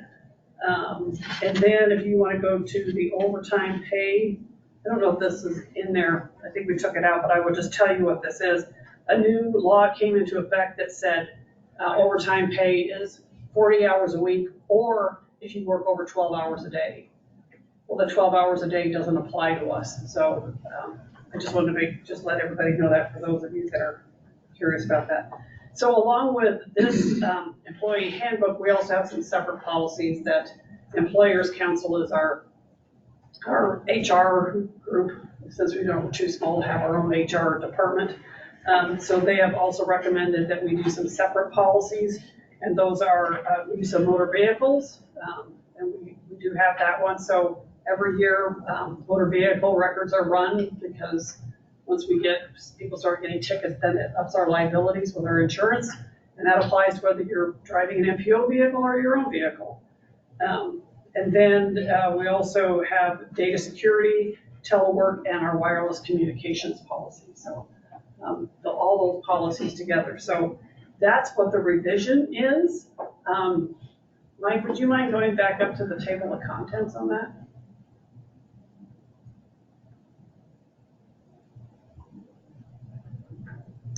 Yeah, so these are the things that are covered in here. You can see like how you handle phone calls, social media, all this. And this, I will just say, we used our Employers Council template that was vetted through their attorneys. So that's what we used, and then just incorporated what we had. The only other thing that we left in that was ours was administrative leave that they didn't have. And we've had to use administrative leave a couple of times. It could be paid or unpaid, but if somebody needs to be out on administrative leave, there's that option. So those are the only distinctions between what their attorneys are recommending and what we have in there. So with that, I'm happy to take any questions, and it is a resolution. So do we have legal counsel? Yes, we do. Don't ask me the 3 names of the attorneys. And is this something that, even though you use the Employers Council, that it would be wise to get the blessing from our legal counsel? We could. I would just say that we would be paying them to do that. And we also pay Employers Council for their legal opinions as well. So we could do that. I would assume that they're. Do you get the same protections, if you will, using a contracted firm versus using your own legal counsel? That'd be my question. We've always had that outsourced, and the times that we've needed to have legal counsel for HR issues, it worked very well. Okay. Good enough for me. Any other questions? Move approval of resolution 2024-07 of the North Front Range MPO to approve amendments to the NFRMPO employee handbook. I'll second. Hearing a first and a second, any further discussion? All right, all in favor, say aye. Aye. Opposed? Hearing none, it is adopted. Thank you very much. Discussion items next, CDOT DTR contracts. Suzette, take a deep breath and you're on again. Okay, this was also a handout that went out late, went out yesterday. And this is a memo. I will tell you that I did contact DTR, Paul Rozier, who I think you have heard present here before, to let him know about this agenda item. This item came on board through our executive committee. We were talking about some contracting. We've had some long delays with getting contracts out of CDOT, particularly out of DTR, which is the Division of Transit and Rail. I know that they've had some massive turnover. They've had a lot of contract backlog. They're working on it, but it's still a long backlog. The concern, I thought we would just outline what's in here, and then the one particular contract that is of most concern. So we have just 2 things that are outstanding right now with them. One is our 5310 rural that funds portions of our mobility program. DTR said they weren't going to execute that contract until they got more federal apportionments, which they got at the end of February. So I'm hoping we should see that contract fairly quickly. And then the other one The other one is a little more complicated. So how this happened is that the town of Milliken is trying to purchase an ADA van for their, I believe, their senior center. And they originally applied for this, and if you go to there you go, that table. So originally the contract was in 2021. Well, the bus service that was supposed to be building the buses said, we can't deliver what you guys want. So they closed that out. CDOT said, we can't deliver on this contract. So there was an amendment to the contract, and the price increased quite a bit, as you can see on this table. The price went from $70,000 to $99,000. So there was quite a jump in the cost. So we have an amended contract that's pending. The issue really is that Milliken is a small community. They don't have really deep pockets, and they've already come up with an increase of like $5,800 for the local match. If this contract doesn't get executed in a timely manner, they may be into the next model year, which will jump the price of the vehicle even more, and then the local match will go up. So that's the concern. We've heard from DTR staff that 2 weeks, I think, where's Corey? Oh, he stepped out. 2 weeks, I think they were saying, before we get the contract executed. So it's been a week, we haven't heard anything yet. So, and I know Johnny was instrumental in trying to pull this together so that we would raise awareness to CDOT, and particularly through our transportation commissioner, to see if we can make sure we get some movement on this item. Can you give me contacts? I So can. just forward me stuff and what's going on. Yeah, I think we outlined it pretty well in this Okay. memo on here that talks about what happened. Yeah. If we get the contract in the next 2 weeks, great, we'll probably be fine. But if this sort of holds on and lingers, then we're probably looking at another model year, which, again, the price is good. Well, can you tell me when to make the phone call that says, hey, what's going on? Yeah, I can do that, and I know Johnny's got his hand raised. Johnny, you got your hand raised? Yeah, the reason I brought this up was it happened to me when I was a region director and our transportation commissioner, Kathy Gilliland, was there. And I asked Suzette to get it on the agenda because last time it sort of went around the back doors and we never heard nothing about it. And so I wanted to make sure that the transportation commissioner and CDOT Region 4 staff was aware before we did anything. I brought it up at STAC or something. So I know you guys can do a lot more than just us pounding the tables down at STAC. So I wanted to make sure it was brought on today's agenda. So it did for him. All right, thank you. What's the plan? Send a memo? So, I mean, the Transportation Commission meeting is coming up, the workshop, It's in like 2 weeks though, so yeah. you want to get something. Well, they're saying we should, they said 2 weeks, which has been a week ago. So maybe if we get the contract in the next week, then probably good. Okay. Sorry, just that. If we don't, then probably, and I'm assuming we could ask you to bring it up at the TC meeting as kind of a report and just say, hey, what's going on? Like I said, I've been in contact with Paul DeRozier and have told him about this agenda item. Yeah. And, he said, we're working on it. We're trying to get it done. I get it. They still have 100 contracts in the queue, but, it's like, I don't know what to say about some of this. And, we even heard it at STAC today, and they're like, hire some contractors, do something, and clear that backlog. It wouldn't hurt if I called them, Monday. No, it And wouldn't. just said, hey, I'm just, we were at the meeting, I'm just checking in, want to make sure it's still on track, and then see what he has to say. Yeah, yep. Yeah, and the number one issue is these small communities, they don't have a lot of money, and they got these grants 2.5 years ago, and they taking on this hit of this increasing cost because we can't get contracts signed. That to me is a little bit hurting disproportionately impacted communities, and it's a 65 plus bus.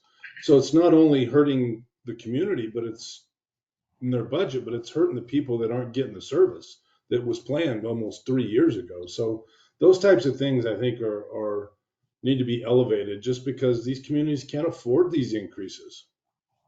Sure. Especially when Davy Coach finds out that they have a monopoly on bus sales. They could phrase it to whatever they want. Go. That's who we're going with. So this is a CDOT bureaucracy issue, not CDOT being held up by the federal government. Correct. So we're just instructing Commissioner Kelly and Heather Paddock, RTD Paddock, to advocate for us. Yeah. Okay. So, and I will send you the contact information, and I think the memo that's in here pretty much lays it out, you know, where, Right. dates and all that stuff, so I'll get you. Yeah, then just send me a note that says, well, if we want me to do it on Monday, I'll do it Monday or Tuesday or whatever. Okay. Or if you want me to hold off, just say so, but I'll make it gentle enough but urgent enough that maybe I get an answer, so. Yeah. Does Evans Senior Center have any, did you talk to them anything, or Evans about sending their own letter too? Kind of make it more personal? Milliken, you mean? Milliken, sorry. Yeah. No, but I know that, so CASTA, the Colorado Association of Transit Providers in the state, Okay. have been on this pretty hard. Oh, that's okay. So they've been advocating pretty hard to try to get this contract executed as well. Okay, I will get you in. Thank you, Commissioner. Appreciate it. Yeah, thank you. Anything further on this topic? Nope, that should do it. Nothing online, right? Nope. Right, number 16, Freight, Northern Colorado. Plan update kickoff. It's in page 40 of the packet. Mike Saunders, hopefully online. He's been Oh, you're the short guy. Much taller. All right, first presentation. Good evening, council. So the Freight Northern Colorado freight plan that we released in 2019 was the first regional freight plan that the NPO created. It serves as the freight component to the RTP essentially. It addresses freight issues and provides information on plans, legislation, and programs. It's a summary of existing conditions of freight infrastructure and current freight movement and future projections. Looks at problems facing the freight industry, emerging trends in freight, and priorities and strategies for improving freight in the region. So the bipartisan infrastructure law requires that the state produces a freight plan. There's no requirement for that to happen at a regional level. Regardless, it can still be useful to take a closer look at how freight is going in the region. And timing is good because CDOT is currently awaiting approval on its freight plan that they submitted to FHWA. It's also seems important to look into freight in the region, given just how much freight has come to mind in recent years with supply chain issues. So per our last plan, we anticipate a 66% increase in inbound freight, a 25% increase in internal freight, and a 53% increase in outbound freight by the year 2045. That's a 51% increase overall, going from 44 million tons to 67 million tons. So to start in the freight plan, we're going to look at seeing if that number is still accurate. We're going to be collaborating with CDOT to get some of that data, certainly. Within Northern Colorado, 99% of freight moves on trucks, overwhelmingly so. The other 1% is essentially all train.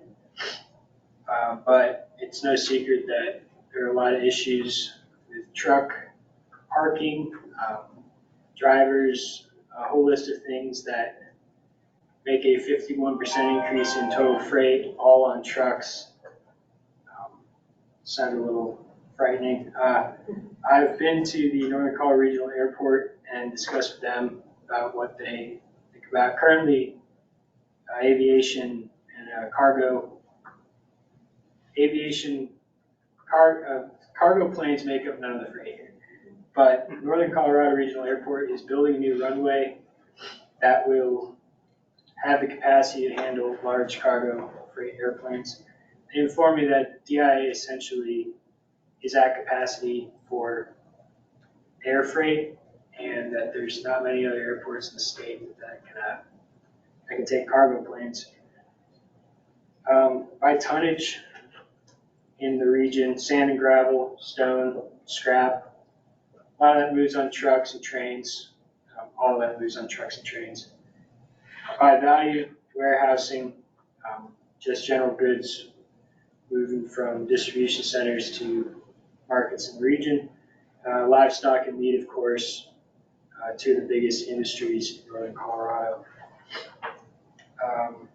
In addition, freight or industries that utilize freight infrastructure, tech, healthcare, veterinary tech, pharmaceuticals, energy tech, not just oil and gas, but also manufacture of wind turbines and oil and gas, which moves by train, but also by pipeline, which we count as freight.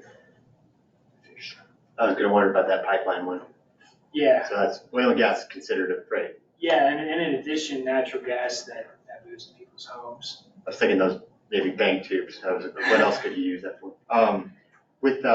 So we're only 1% of things, all the trains traveling through. I mean, it's crazy that trains only represent 1%. I don't think that they're counting if they're just moving, if they originate or they stop. Oh, I see, okay. So yeah, anything coming into northern Colorado or leaving from northern Colorado, stuff that moves through, I don't think we count the data on that.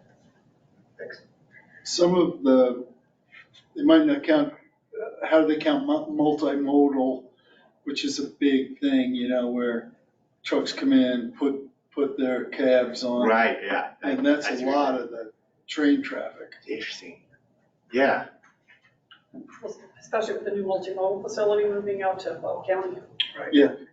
So I thought Weld Airport, the Greeley Airport, was kind of going to be more for goods or maybe it was shipping, and then the Northern Colorado one was going to be more passengers. That was a presentation several years ago. Was that? Well, we're a long way from getting passengers again, but okay. That might have been the plan. Okay. And I'm not sure Greeley has the capacity for cargo. I mean, I don't think the runways are long enough for the bigger planes. I don't know. Okay. Well, I totally we could always ask the aeronautic people to come back and do presentations. Yeah. Yeah, I think the Greeley Airport's predominant revenue right now is private planes, private jets. Right now, I don't think they have a lot of cargo. Don't quote me on that, but I don't think it's tons of cargo. I think it's more private jets coming in, corporate jets, and those types of things. Okay, thank you. All right, I totally made that up then. Yeah, for the last freight plan, there is a tiny percent of air cargo from the region, but it's not moving on those big cargo jets that you typically see. Yeah, okay. These are just what came to mind for me as potential stakeholders in the region, not just our residents and our municipalities, but also CDOT, State Patrol, of course the railways, oil and gas, and other private sector companies.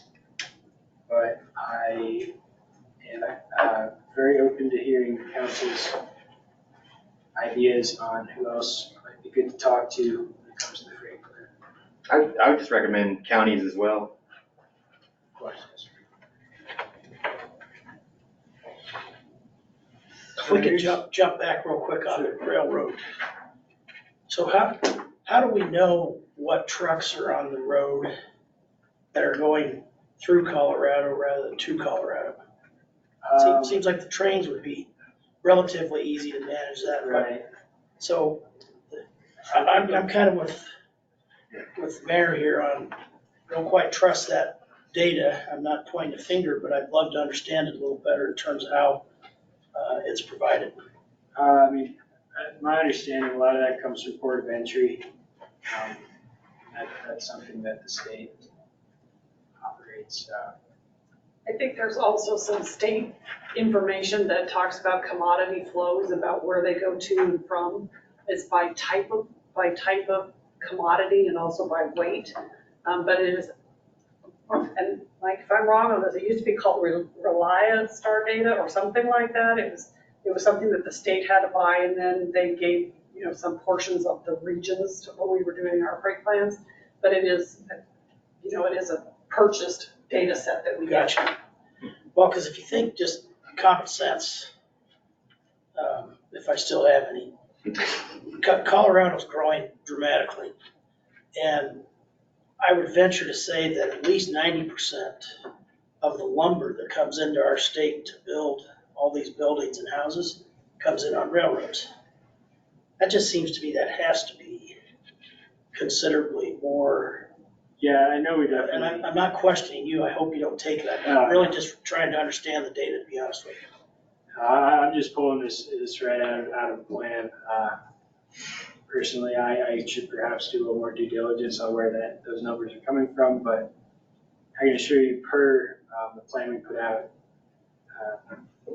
5 years ago now, those numbers were what we were saying.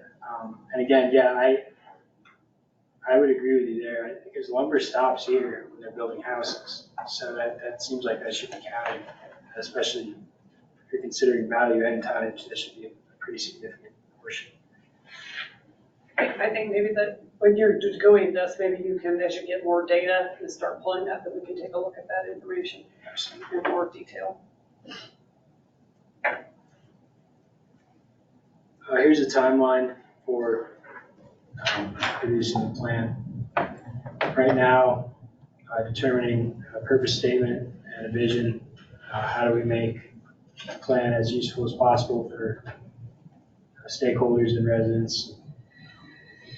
Begin data collection, hopefully simultaneously with being able to collaborate with CDOT. We had a meeting with them a few months ago. We spoke about sharing data sets, which would be very valuable, given that some of that could be very expensive. Start outreach. Like I said, I met with people from the airport, but that is still in early stages, trying to determine what an outreach plan looks like and who we should talk to. Beyond that, drafting the plan, submitting it for review in Q3 '25, and to the eventual adoption in 2025.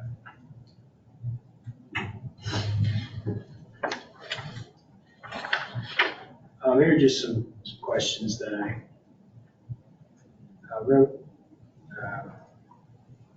Definitely very interested in hearing any and all input about how we can make the freight plan less of kind of just an encyclopedia of statistics and maybe more of a meeting conversation.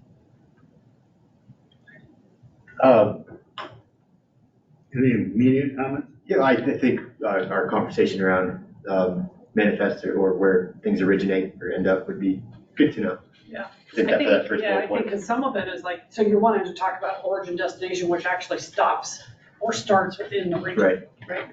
I think that would be good. The second bullet point, yeah, I think it definitely has an impact either on your roadways or just your the amount of traffic that causes. I'm talking out loud here. That will require greater freight infrastructure and efficiency. Not any I know of. Do you go to the TC work sessions? I forget. I do, I usually go to the Transportation Commission work sessions. Because there's a freight work session coming up. I don't know what additional information that might.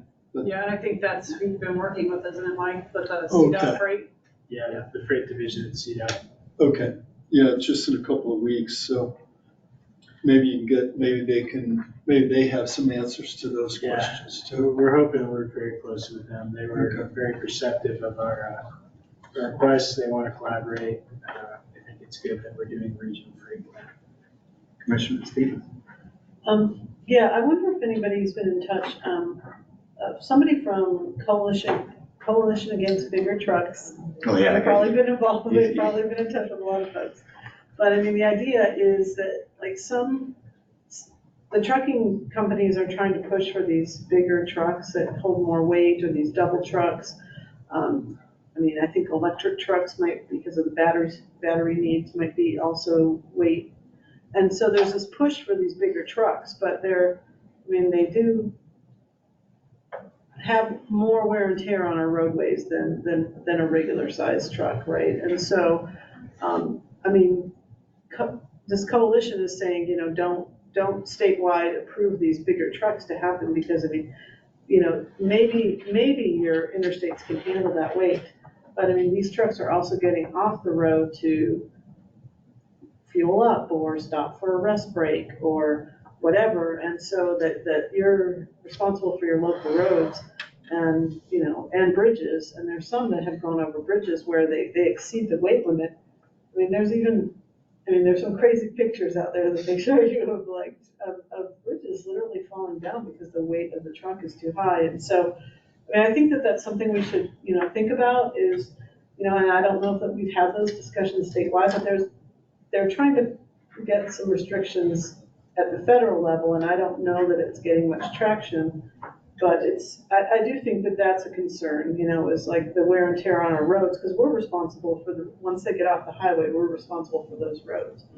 And counties, if you didn't know, are responsible nationwide. Our 44% of the roads are owned and maintained by counties, and so more than any other entity. And so, you know, when they get off and damage our roads, I mean, we're the ones who have to pay, and they don't.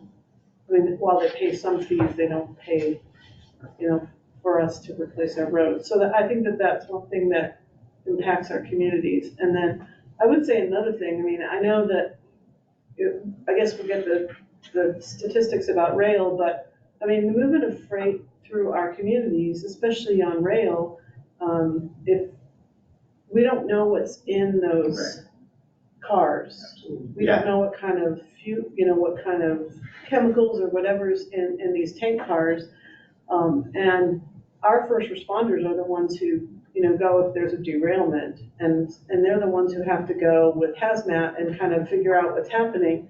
Now, I heard that they have some kind of app where they can like type in what's on the almost blood placards. Yeah, on the outside, and then they can put in the app so they would know what kind of, you know, chemical or whatever they're dealing with. But I mean, like if I don't know, I mean, I'm just thinking it's night and If you're using a QR code on your cell phone, yeah, it's a little late. Yeah. and it's tipped over. I mean, like, I don't know how easy that is to do. I mean, you know, they're firefighters and first responders. They probably make it work. But I mean, we've definitely had, and I think in trucks too, where situations where the cleanup for local communities is pretty intense. I mean, Loveland had that not too long ago. And so I just think, you know, some responsibility around freight, you know, making sure that they're acting responsibly and that our first responders, hazmat in particular, know what they're dealing with. And so I guess safety concerns around freight are really important too. That's where my mind goes instantly. just clarifying question, you said against big trucks, so right now it's 80,000 pounds is the max weight you can have on a semi truck. Are they talking about bigger than that or trying to reduce that? I guess They're talking about bigger. Is this that's the whole weight? They're not looking at per axle? No, that's the whole weight of the truck. So the truck, the trailer, the commodity, everything, they can't exceed 80,000 pounds. And it is per axle, so like you have to have so many axles to spread that weight out. Yeah, I mean, just think if you had more axles, I don't know why the weight. Anyway. No, I think the maximum weight on the state highway, I'm gonna look and see that, people in the back, or is it, I think it's 80,000 or Bart knows. It's 80 on I-25, it's 85,000 on non-I-25 roads is the current legal limit. I was just at a phone call today with the gentleman from Joshua Collins. Yeah, and it's 91,000 is what's being batted around, so it would be at 11,000.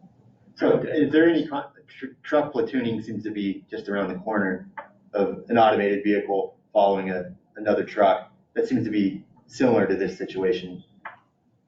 I guess we're just. I think that spreading the weight out, in other words. Is that what you're talking about? But yeah, well, I just think that if the platooning is what I thought it was, the second or third truck would be very close following the other ones. So it would kind of act like the same situation. The roads are built based on what axle weight. Mm-hmm. So if you had a truck that was 3 miles long as it had the proper number of axles, it wouldn't be doing any more damage to the road than what one truck with that weight on the axles. I agree with that. I mean, Increasing the weight per axle. oh, that's what this is, the 89. I got you. It's Yes. They would probably go to an additional axle. Additional axle. On the tractor. Right. Because CDOT still has a 20,000 pound Those weight multiple limit on an trailer axle. trucks. Tandems, It's yeah. like, Feels those very trains in Australia. Oh, I love them. Australia masters road trains. I'm all for it, but they're cool. I get it though. I mean, you can't pass them. Will is for bigger trucks. I haven't responded to that guy that keeps emailing because I don't want to break it to him then. All I right. think too about like the trucks coming down 287 and bypassing and going down Riverside. Just like the traffic you were talking about getting backed up and also the air quality issues that causes for that area town too. Sure. But I think, so I do know this, that the reason why they do that, and I'm sure everybody that has been around knows this, because it's shorter, Right. right? Instead of staying on the interstate going across, it's shorter by cutting that off. This is why they do it. That battle's been going on for decades in Yeah. terms of how to regulate that truck traffic. They make it really hard for me to get down to City Hall. I Yeah, have come to on, wait for stop them coming all. through So that's where my, Now we know. that's where my battle is. Yeah, I got you. I've got just To a the free. couple general questions, kind of being the relative new guy, I'm still trying to figure a lot of this stuff out, but so this freight plan was originally created in 2019, and what we're talking about here is an update to that plan. Correct. What was the goal of the plan in 2019? Primarily functioning as the freight element of the RTP. Kind of just taking a deeper dive without having to add an extra 200 pages to the RTP. But that's not to besmirch the first plan, but that's kind of where I'm coming from, where if it just kind of functions as an extension of our big regional plan, maybe we should try and broaden the purpose this time around. Well, I guess that's why when you're asking about, one of the first steps is creating a vision and mission. It seems to me that would have been done in 2019, or we figured out that vision and mission didn't work over the last 5 years, but I don't really hear you saying that. I don't particularly have an opinion on the matter. I just feel as though we could definitely do more with it. To me, at least, it seems like the first freight plan is just, it's a lot of statistics. There is useful discussion about emerging trends, a lot of discussions about the issues in the industry. I think we could expand on that for this update. And then my last question, and I appreciate your indulgence. Yes, sure. Sorry, just to expand on your question. So I did freight planning before I came here, so this is what I did. So the reason that we have a freight plan is there are several reasons. One, it was a request or a recommendation from our 2014, and then following that, the 2018 federal certification review that we have every 4 years. So being certified by the FHWA and FTA to be an NPO. So they were saying you should really do this. It is a best practice. Unlike the states where it's required, and on an update cycle for NPOs, it is just a recommended best practice, and then we are aligning it sort of with the state's update schedule. Another thing is, yes, it was an extension of the RTP, but we had not had one for the region before, and so the first Freight Northern Colorado plan, 2019, was basically saying, this is what freight is within the region.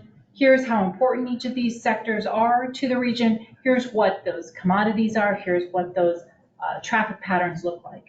So it was basically setting the stage. And so it is a very basic plan because of that. And then this one can build on that. So Okay. just wanted to add to that. I appreciate it. And if whoever wants to answer this, so who are we expecting to read this? I had that same exact thought. I struggle with that. It seems like people in the industry would already know what we're saying.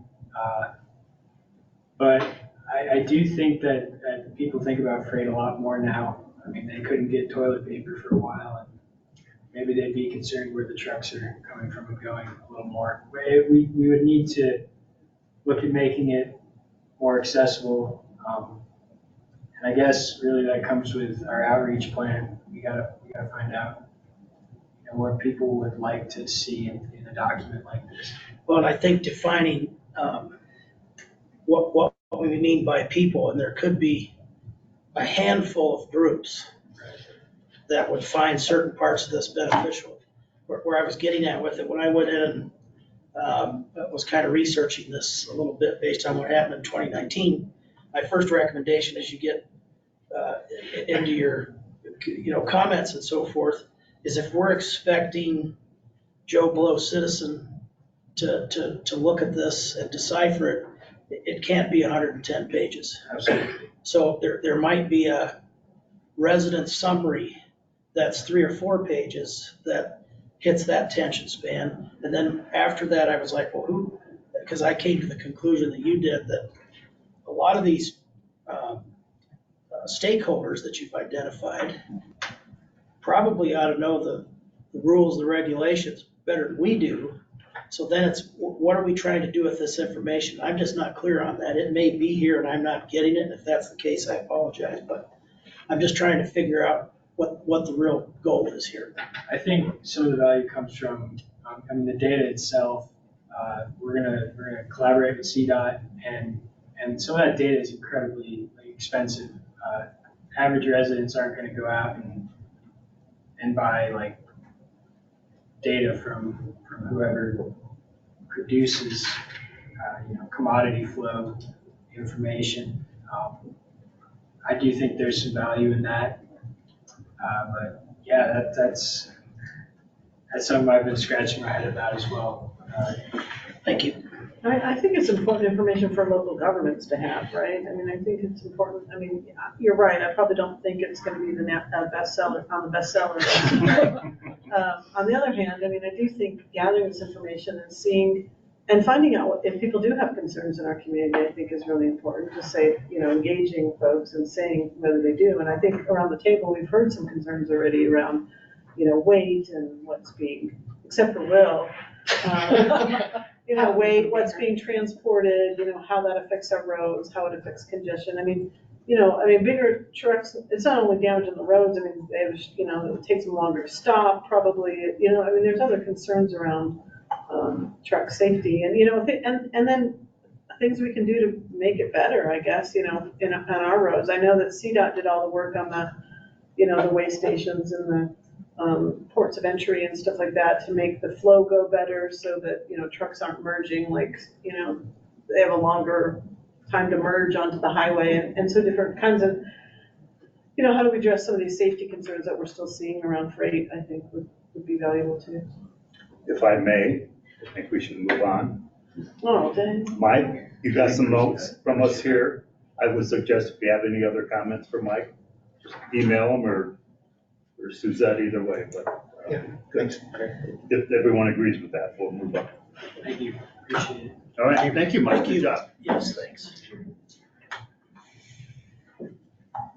All right, we're on to council reports. First up is Commissioner Kelly with the Transportation Commission.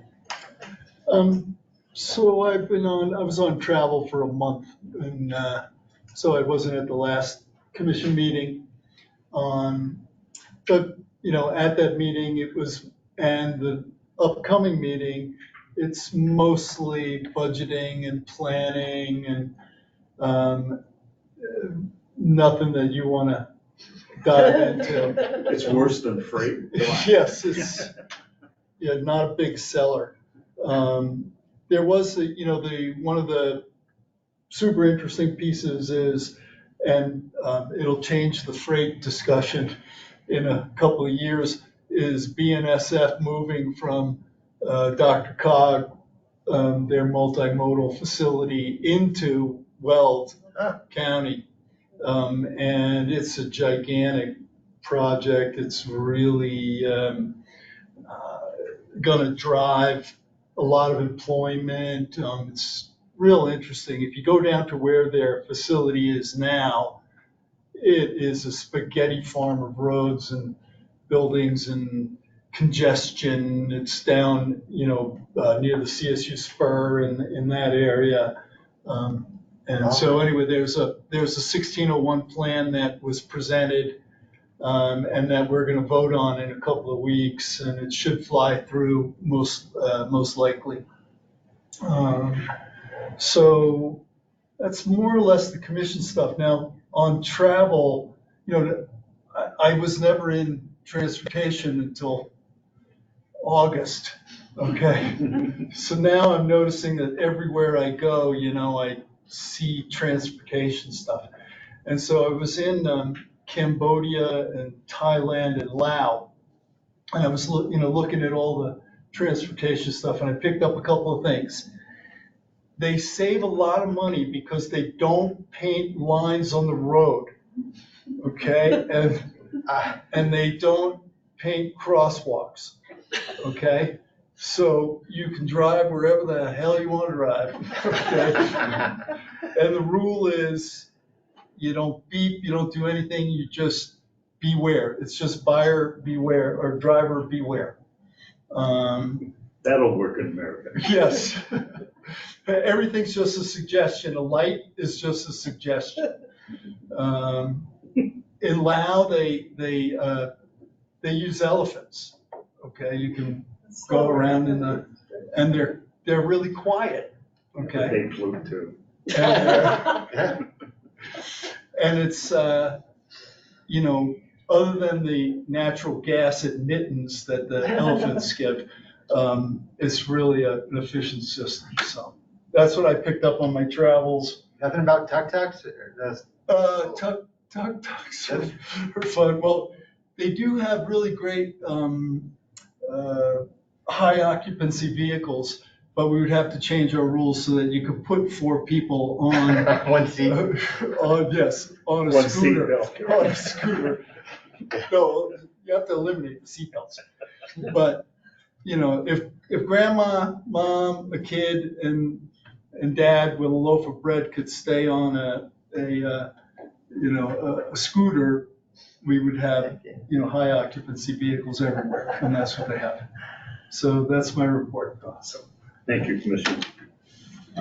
Next, we have Josie Thomas from CDOT for the update. Hi, everybody. Good evening. This will be a short, sweet, to the point update so we can get you guys out of here. This morning, we had our kickoff stakeholder meeting for the State Highway 14 safety study. In total, there's going to be 3 stakeholder meetings. Today was the kickoff, and so we got to hear from a lot of our emergency services teams. We heard from ALT, Severance, CSP, ALT, Pierce Fire Department, I think, just to name a few. I hope I'm not missing anyone. I probably am. We also had Anna Rose represent the North Front Range MPO, so I just want to say thank you so much, Anna Rose, for being there. We heard a lot of great things. Nothing was surprising from a CDOT perspective. That corridor has from the study areas from Larimer County Road 5, which is just east of I-25, all the way through ALT to County Road 43. That corridor, in the past 5 years or so, the fatalities have skyrocketed. It's no surprise to any of us here, but it's something that we are really looking into. We did have great engagement this morning, but the stakeholder list is expandable. So if you guys have any interest in joining, I know my traffic program engineer, Katrina Cloverdance, would love to add anyone who has the interest. One of the bigger issues that was talked about was driver behavior. No surprise, right? People are impatient. They pass people on the right when someone's trying to turn left, lack of turn lanes. We also heard just the diverse types of traffic. It's a pretty heavy freight route with the landfill there. We have a lot of waste management trucks. We have oil rigs. Solar farm operations are going in. And so needless to say, that mixed with the increase in communities that are growing along that area, it's becoming a little bit more congested than what I think people are used to. CSP did voice concerns with the speed limit being too high at 65. We see issues with that, with these bigger trucks not being able to go that fast and people getting impatient and wanting to pass. So this intro meeting was really just to hear about perspectives and get people aligned as to what the concerns are. But as far as next steps, the team is diving into the data, and they are going to be bringing to the second stakeholder meeting, which will be in July. We're going to be reviewing some possible alternatives. So from now until July, they're gathering the data. They're looking at things like crash data, volume data, streetlight data, and hopefully we'll get to learn more about kind of the little quantitative aspects of what we're seeing out on the 14 corridor. The third and final stakeholder meeting will be in September, and that's where we're going to get a final draft of the study. And this final draft will include the hotspots, but more the conceptual design aspect of it, as well as approximate costs. So what are these proposed recommendations, proposed fixes? What are they going to cost us?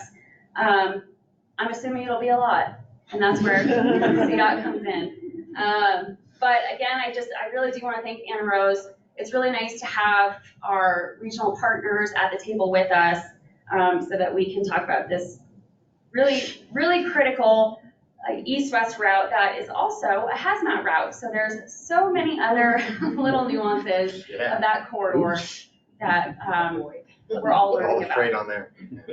Yeah. The nearest other hazmat route is US 34, which we all know is also congested and has its own set of issues. We did hear some success stories from CSP regarding 392, which is, people like to relate 14 to 392 with the ag and the oil and all the things. The biggest problem here, in my opinion, is lack of right-of-way for CSP pullouts. They were able to step up their enforcement along 392, and they have reduced their incidents and crash rate drastically with their additional presence. So they have been ramping up some enforcement on 14. I see them every now and then. I live in the Alt area, and I always see them pulled over with someone who is apparently speeding, which I like to see that. So you're a sick person. Yeah. I do. I'm the person who follows the speed limit. So yeah. But that's it. That's my update. I can talk about other project updates if you guys have an interest, but I really wanted to highlight 14 today for you. Thank you, Joseph. Any questions? All right, thank you so much. All right, staff report, that's written, that's in the packet. We got the CTIO written report, that's also in the packet. That takes us to the I-25 Coalition. Commissioner James, if you're still. I am anxious beyond measure to begin watching CDOT evaluate the greenhouse gas impact of an elephant. So at any time that they want to start to work on that, the methane emissions must be through the roof. That being said, the I-25 Coalition met, as it always does, on the first Wednesday last night. Good conversations as always. Very excited about the formation of a subcommittee, so to speak, the County Road 9.5/ Larimer County Road 3 High Plains Boulevard corridor. We're beginning a conversation about how we put together a subcommittee of the I-25 Coalition that will advocate for that corridor. Folks from CDOT, Commissioner Stevens was there, myself, all our municipalities, but the town of Berthoud. So perhaps we can look forward to having a representative there from Berthoud next time. Absolutely. No, I'll make sure that you're copied on that. A good conversation surrounding that. For being too generous. Congresswoman Caraveo is very excited about perhaps getting $1 million in a correction. What are they congressionally directed? Oh, hell, it's earmarks. We'll take them when they're ours, by gosh. See if we can get $1 million on the High Plains Boulevard project there.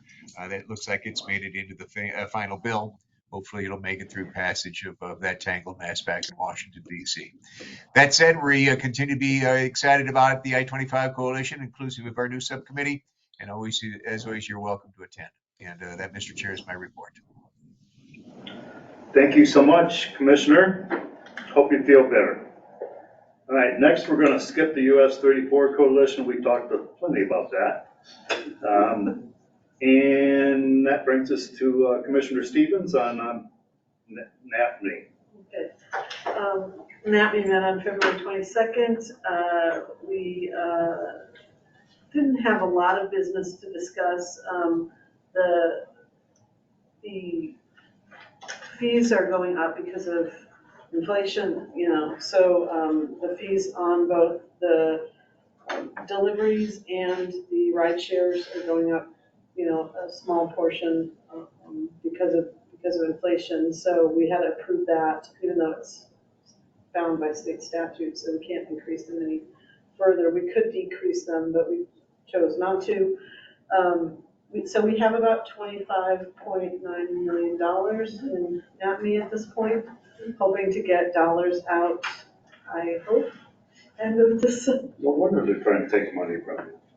Well, You gotta go. well, yeah, you know, well, hopefully, you know, the North Front Range will be a beneficiary of some of those dollars, because, I mean, we could use those dollars. What can the money go to, what kind of project? It can go towards projects that prove that they lower ground level ozone, so. So like CMAQ projects? Yeah, kind of like CMAQ, so, you know, I mean, transit projects, multimodal projects, sidewalks, and pedestrian bridges, things like that. So I'll let you know, I'll know as soon as we have a date. But we did get a presentation on bonding, which was kind of interesting because I don't think we had discussed getting a presentation on bonding, but we got a presentation on bonding, and I think it was really interesting because that, you know, allows us the potential of funding even bigger projects. And I think, you know, a lot of people are thinking about bus rapid transit for these dollars, or passenger rail or something like that, in which case, because we know we have these dollars coming in, you know, we could do some bonding and, you know, really finance a bigger project. So it's something to think about. It was our first kind of go at thinking about bonding as a potential. And the one drawback is that we are currently being sued. And so, you know, that could affect our ability to, for bonding. So to be continued, we're not really sure if that's going to happen. But, you know, I mean, I think about some of the bigger projects that we are looking at, whether it's a 34 project or something like that. And there could be potential there, so. Suing, or is that protected? No, it's not protected, it's, DoorDash?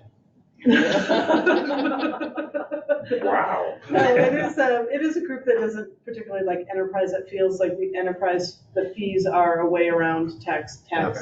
you know, are just a tax and, you know, a de facto tax, Okay. right, instead of a fee, I think it's prosperity, is it? I don't know. Anyway, somebody like that. So that was about it for me. Thank you. Thank you. Thank you very much. We'll move on to Front Range Passenger Rail District. Bill, you got one kicked off? Sure. Hey, I'd like, if I could, Mr. Chair, I'd like to hop in a real quick question for the commissioner on NAPME.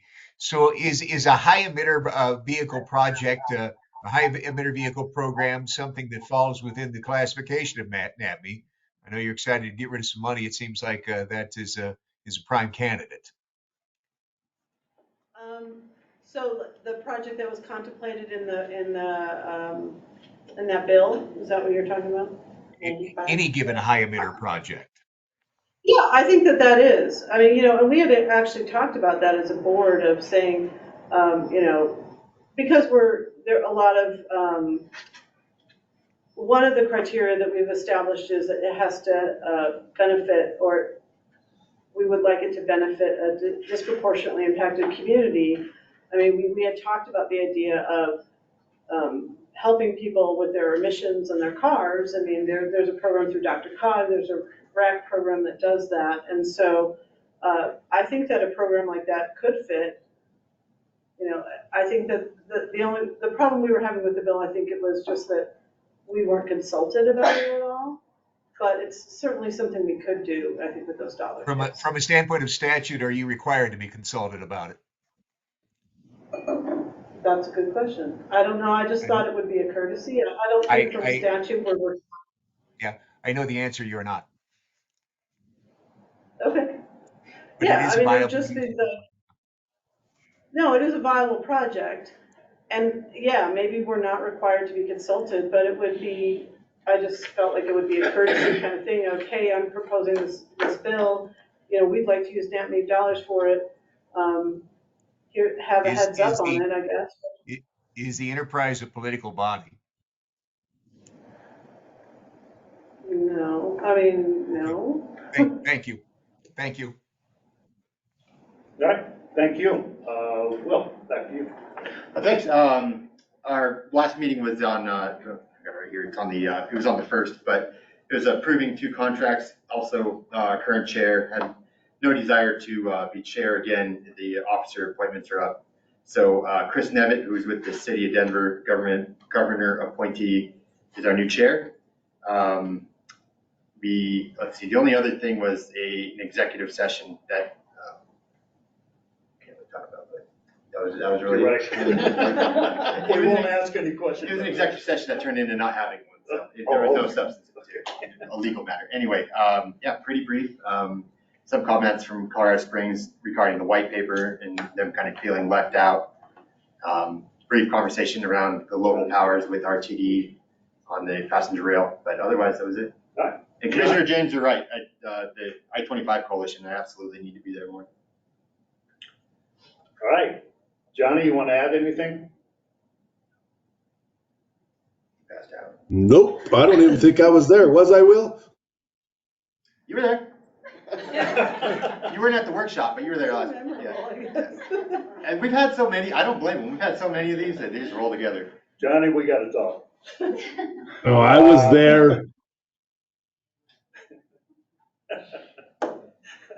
All right, let's move on. Host Council Member Report, Kristen Stevens. Yes, thank you. Well, thank you all for coming to Larimer County. It's good to see everyone. I will just share a few things because I know we're over time and the chair is. I'm already blew through it first time. Well, it's 8 o'clock. We can be less than 10 minutes late if I hurry. So Larimer County submitted a raised grant, planning grant application for Country Club Road between, which I know sounds fancy. Kind of snooty. Well, I know. I don't think we used those words in the grant. We called it by its county road name. For Country Club Road between Highway 1 and Turnberry, we were almost selected last time for the raised grant, so we approved the application after we had a debrief with the Federal Highway Administration. Hopeful we'll get funded this time. Larimer County submitted an implementation grant for the Bridge Improvement Program for the Monroe Bridge Replacement and Dry Creek Channel Stabilization Project. The Taft Hill project we're doing with City of Fort Collins is still short on funding, so that would, it has sidewalks. I'm not sure, Eric, what else does it have? There's sidewalks. Yeah, the city. What, road widening? It's road widening,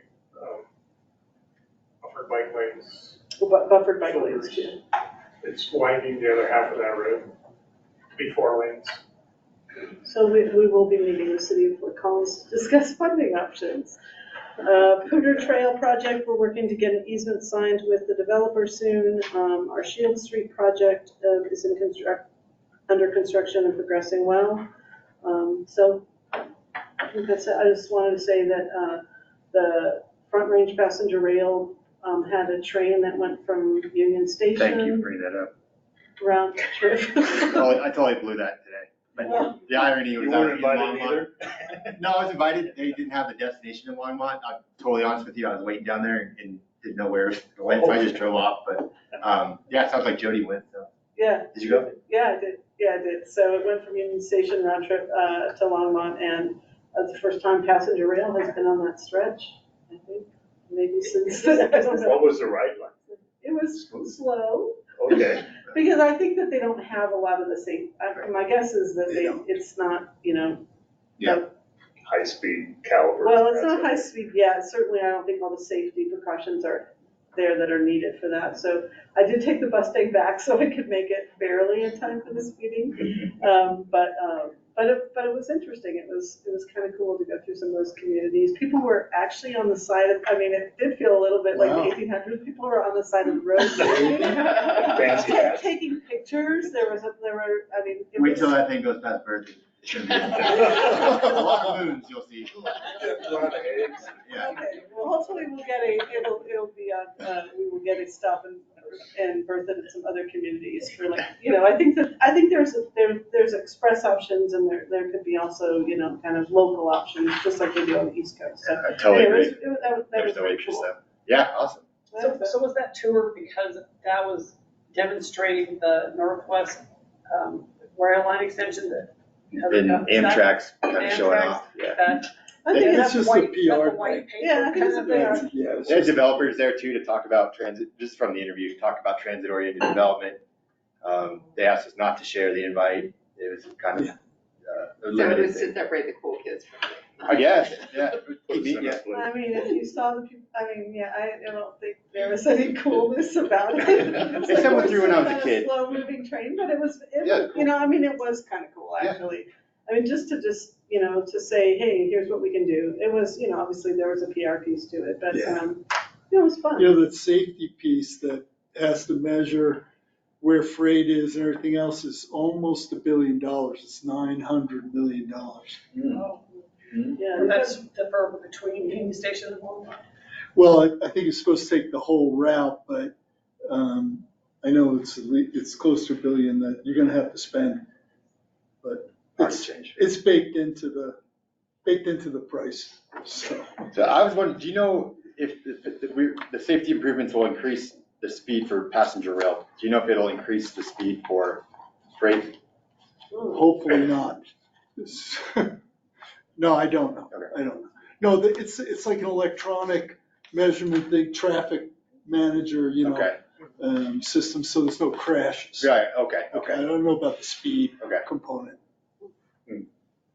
I met Troy Mellon as a kid when CDOT or Amtrak did this 20 years ago. My dad was mayor and they were doing PR for this 20 years ago. So Troy was mayor of Johnstown even back then. And we were in lawsuits with them. We're in. Is Troy on the phone? Can he defend himself? Yeah. Oh, that's some long-term service. All right, so that's all. Thank you. Thank you for having us. Yep. By the way, great food, appreciate it.